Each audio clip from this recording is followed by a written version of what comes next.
C'est pourquoi je voudrais proposer, Monsieur le Président, que nous établissions un barème de sanctions pour les chefs d'État qui ne répondent pas présents à l'appel, faisant en sorte que, par un ensemble de points de bonne conduite, ceux qui viennent régulièrement, comme nous par exemple, puissent être soutenus dans certains de leurs efforts.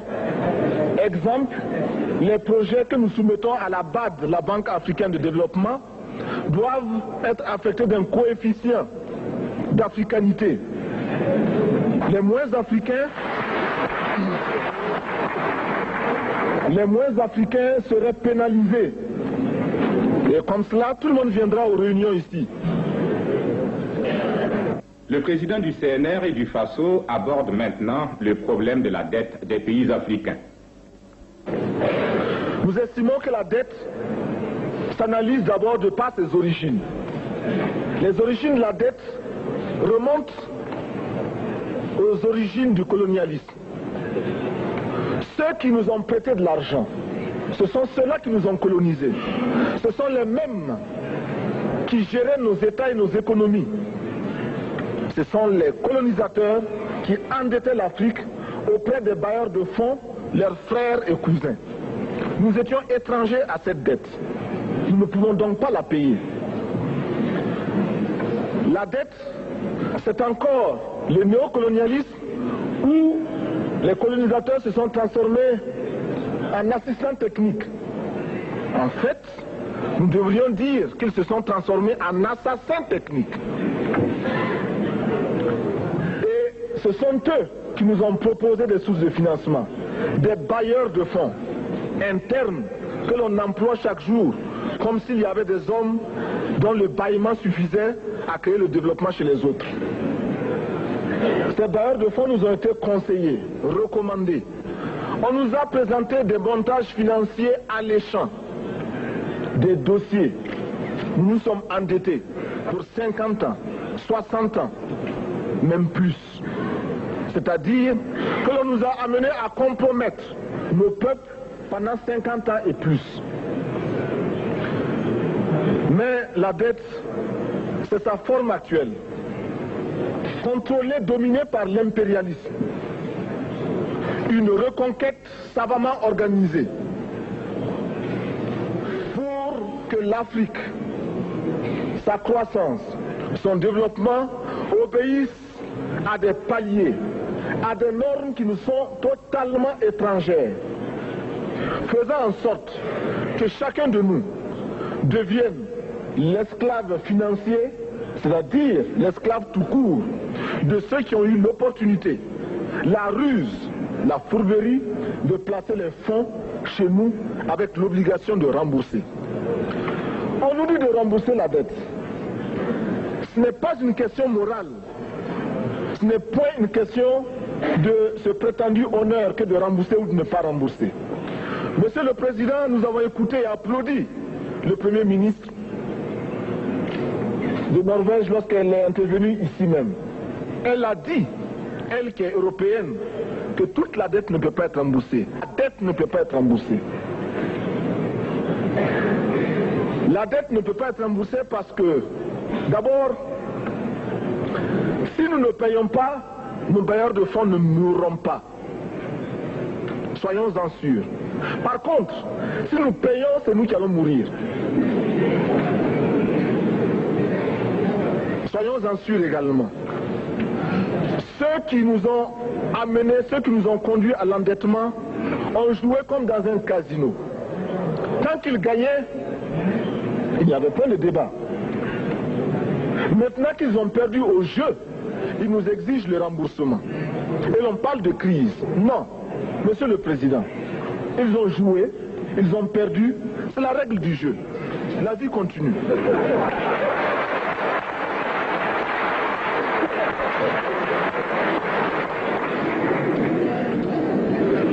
Nous ne pouvons pas rembourser la dette parce que nous n'avons pas de quoi payer. Nous ne pouvons pas rembourser la dette parce que nous ne sommes pas responsables de la dette. Nous ne pouvons pas payer la dette parce qu'au contraire les autres nous doivent ce que les plus grandes richesses ne pourront jamais payer, c'est-à-dire la dette de sang. C'est notre sang qui a été versé. On parle du plan Marshall qui a refait l'Europe économique, mais on ne parle jamais du plan africain qui a permis à l'Europe de faire face aux hordes hitlériennes lorsque leur économie était menacée, leur stabilité était menacée. Qui a sauvé l'Europe? C'est l'Afrique. On en parle très peu. On en parle si peu que nous ne pouvons pas, nous, être complices de ce silence ingrat.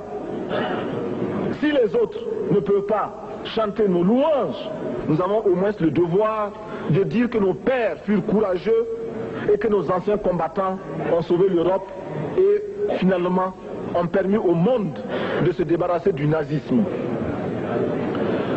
La dette, c'est aussi la conséquence des affrontements. Et lorsque l'on nous parle aujourd'hui de crise économique, l'on oublie de nous dire que la crise n'est pas venue de façon subite. La crise existe de tout temps. Et elle ira en s'aggravant chaque fois que les masses populaires seront de plus en plus conscientes de leurs droits face aux exploiteurs.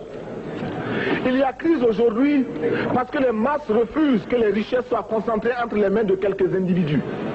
Il y a crise parce que quelques individus déposent dans des banques à l'étranger des sommes colossales qui suffiraient à développer l'Afrique.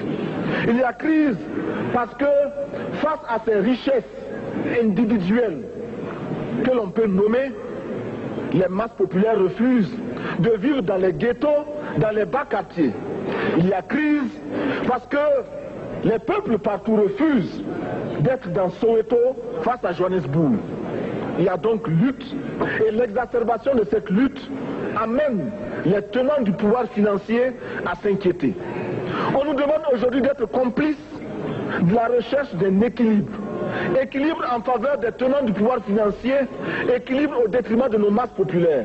Non, nous ne pouvons pas être complices. Non, nous ne pouvons pas accompagner ceux qui sucent le sang de nos peuples et qui vivent de la sueur de nos peuples. Nous ne pouvons pas les accompagner dans leur démarche assassine. Monsieur le Président, nous entendons parler de clubs. Club de Rome, club de Paris, club de partout. Nous entendons parler du groupe des 5, du groupe des 7, du groupe des 10, peut-être du groupe des 100, et que sais-je encore. Il est normal que nous créions notre club et notre groupe. Faisons en sorte que dès aujourd'hui, Addis Abeba devienne également le siège, le centre d'où partira le souffle nouveau, le club d'Addis Abeba. Nous avons le devoir aujourd'hui de créer le front uni d'Addis Abeba contre cette façon que nous pourrons dire aux autres. En refusant de payer la dette, nous ne venons pas dans une démarche belliqueuse. Au contraire, c'est dans une démarche fraternelle pour dire ce qui est. Du reste, les masses populaires en Europe ne sont pas opposées aux masses populaires en Afrique. Mais ceux qui veulent exploiter l'Afrique, ce sont les mêmes qui exploitent l'Europe. Nous avons un ennemi commun. Donc, notre club, parti d'Addis Abeba, devra également dire aux uns et aux autres que la dette ne saurait être payée. Et quand nous disons que la dette ne saurait être payée, ce n'est point que nous sommes contre la morale, la dignité, le respect de la parole. Parce que nous estimons que nous n'avons pas la même morale que les autres. Entre le riche et le pauvre, il n'y a pas la même morale. La Bible, le Coran, ne peut pas servir de la même manière celui qui exploite le peuple et celui qui est exploité. Il faudrait alors qu'il y ait 2 éditions de la Bible et 2 éditions du Coran.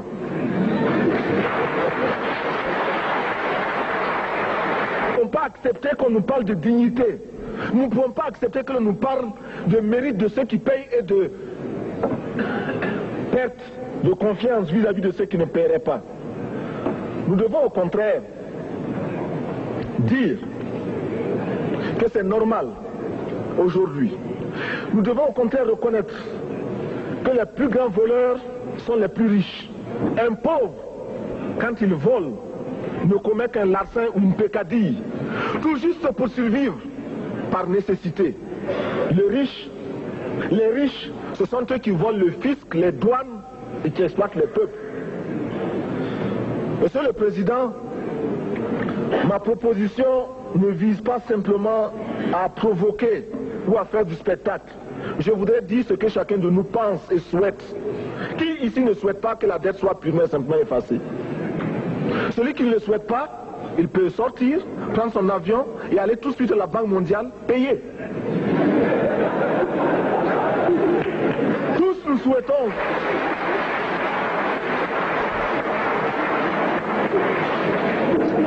ma proposition n'est pas non plus, je ne voudrais pas que l'on prenne la proposition du Burkina Faso comme celle qui viendrait de la part de jeunes sans maturité, sans expérience.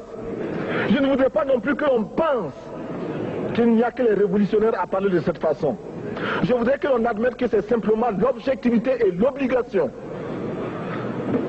Et je peux citer, dans les exemples de ceux qui ont dit de ne pas payer la dette, des révolutionnaires comme des non-révolutionnaires, des jeunes comme des vieux. Je citerai par exemple, Fidel Castro a déjà dit de ne pas payer. Il n'a pas mon âge, même s'il est révolutionnaire. Mais je pourrais citer également François Mitterrand, qui a dit que les pays africains ne peuvent pas payer, les pays pauvres ne peuvent pas. Je pourrais citer Madame le Premier ministre. Je ne connais pas son âge et je m'en voudrais de le lui demander. Mais c'est un exemple. Je voudrais citer également le président Félix Houphouët-Boigny. Il n'a pas mon âge. Cependant, il a déclaré officiellement, publiquement, qu'au moins pour ce qui concerne son pays, la Côte d'Ivoire ne peut pas payer. Or, la Côte d'Ivoire est classée parmi les pays les plus aisés d'Afrique, au moins d'Afrique francophone. C'est pourquoi d'ailleurs il est normal qu'elle paye plus en contribution ici. Mais, Monsieur le Président, ce n'est donc pas de la provocation. Je voudrais que très sagement, vous nous offriez des solutions. Je voudrais que notre conférence adopte la nécessité de dire clairement que nous ne pouvons pas payer la dette. Non pas dans un esprit belliqueux, belliciste. Ceci pour éviter que nous n'allions individuellement nous faire assassiner. Si le Burkina Faso tout seul refuse de payer la dette, je ne serai pas là à la prochaine conférence. Par contre, avec le soutien de tous, dont j'ai besoin,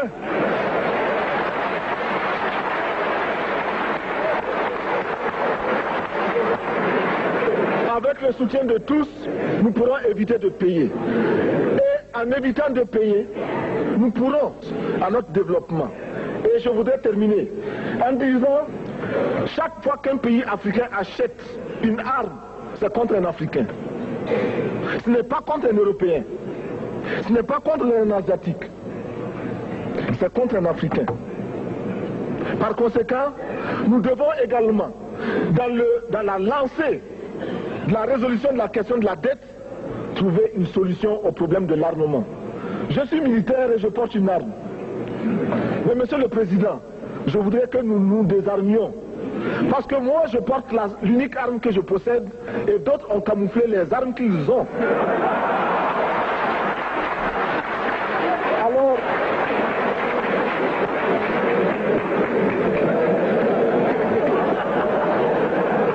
Alors, chers frères, avec le soutien de tous, nous pourrons faire la paix chez nous. Nous pourrons également utiliser ces immenses potentialités pour développer l'Afrique, parce que notre sous-sol sont riches. Nous avons suffisamment de bras et nous avons un marché immense, très vaste, du nord au sud, de l'est à l'ouest. nous avons suffisamment de capacité intellectuelle pour créer, ou tout au moins prendre la technologie et la science partout où nous pourrons les trouver. Monsieur le Président, faisons en sorte que nous mettions au point ce front uni d'Addis Abeba contre la dette. Faisons en sorte que ce soit à partir d'Addis Abeba que nous décidions de limiter la course aux armements entre pays faibles et pauvres. Les gourdins et les coutelas que nous achetons sont inutiles. Faisons en sorte également que le marché africain soit le marché des Africains. Produire en Afrique, transformer en Afrique et consommer en Afrique. Produisons ce dont nous avons besoin et consommons ce que nous produisons au lieu d'importer. Le Burkina Faso est venu vous exposer ici la cotonnade produite au Burkina Faso, tissée au Burkina Faso, cousue au Burkina Faso pour habiller les Burkinabés. Ma délégation et moi-même, nous sommes habillés par nos tisserands, nos paysans. Il n'y a pas un seul fil qui vienne de l'Europe ou de l'Amérique. Je ne fais pas un défilé de mode, mais je voudrais simplement dire que nous devons accepter de vivre africain. C'est la seule façon de vivre libre et de vivre digne. Je vous remercie, Monsieur le Président. La patrie ou la mort, nous vaincrons.